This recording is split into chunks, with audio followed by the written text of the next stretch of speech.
How to fix Ubisoft Connect file corrupted error. First, run Ubisoft Connect as administrator. Right-click the shortcut or executable and select Run as Administrator. Second, clear cache and corrupted files. Close Ubisoft Connect completely via Task Manager if needed, and then navigate to Program Files, Ubisoft Game Launcher, and Cache, and delete the cache folder. Also consider deleting any temporary or corrupted files in your game folders.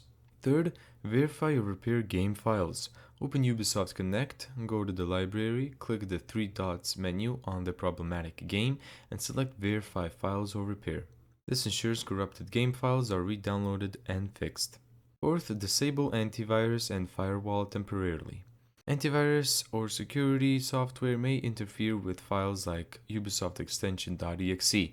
Temporarily disable it or add Ubisoft folders and executables to exclusions/recommended. Fifth is to flush DNS and restart the computer. Open the command prompt as administrator and then run ipconfig /flush DNS and press enter. And then type in netsh winsock reset. And then restart your PC to clear network related or DNS issues. Thank you so much for watching this video. If you found this tutorial helpful, make sure to give it a thumbs up and subscribe. And as always, see you in the next video.